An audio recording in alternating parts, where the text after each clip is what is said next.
జీహెచ్ఎంసీలో విలీనమైన 27 స్థానిక సంస్థల పరిధిలో ఇప్పటి వరకు ఆస్తి పన్ను, ట్రేడ్ లైసెన్స్ ఫీజులు, వేకెంట్ ల్యాండ్ ట్యాక్సులను నగదుగా చెల్లించేందుకు అవకాశం ఉండేది. ఇకపై ఆ సదుపాయం లేదని జీహెచ్ఎంసీ ప్రకటించింది. కేవలం డిజిటల్ విధానంలోనే చెల్లించాల్సి ఉంటుందని జీహెచ్ఎంసీ స్పష్టం చేసింది.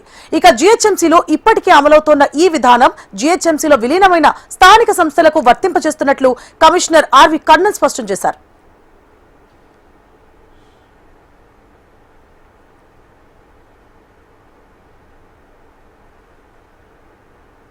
ఇక అన్ని ప్రాంతాల వారికి సమాన మౌలిక సదుపాయాలు, ఏకీకృత పాలనతో పాటు పారదర్శక విధానాలు అమలు లక్ష్యంలో భాగంగా ఈ చర్యలు తీసుకున్నట్లు ప్రకటించారు.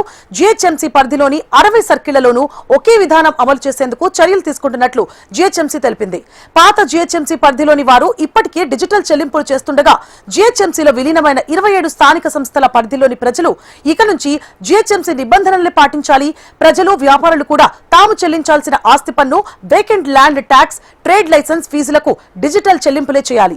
ఇందుకు గాను UPI, credit card, debit card, net banking ద్వారా చెల్లింపులు చేయవచ్చు. వాటికి బదులుగా డీడీలు, చెక్కుల ద్వారా కూడా చెల్లించుకోవచ్చు. కానీ ఎక్కడా నగదు మాత్రం స్వీకరించరు. జీహెచ్ఎంసీ పౌర సేవా కేంద్రాల్లో చెల్లించినా, బిల్ కలెక్టర్ కు చెల్లించినా ఇదే విధానం వర్తిస్తుంది.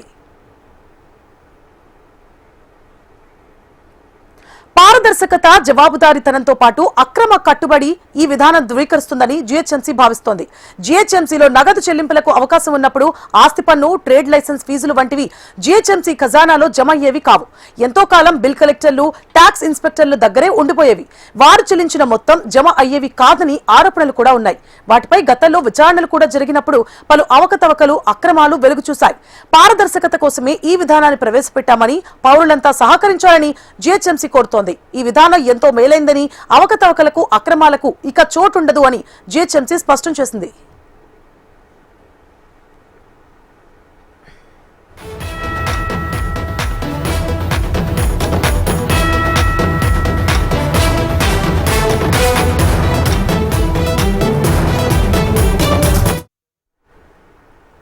ఇక విలీనంలో తెరపైకి మరో అంశం వచ్చి చేరింది. ప్రత్యేక జోన్ గా గ్రేటర్ సికింద్రాబాద్ ఏర్పాటు చేయాలంటూ డిమాండ్ చేశారు.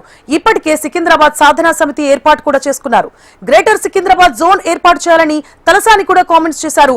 జీహెచ్ఎంసీలో సైబరాబాద్, మల్కాజ్గిరి జోన్లు ఏర్పాటవుతాయంటూ ప్రచారం కూడా సాగుతోంది.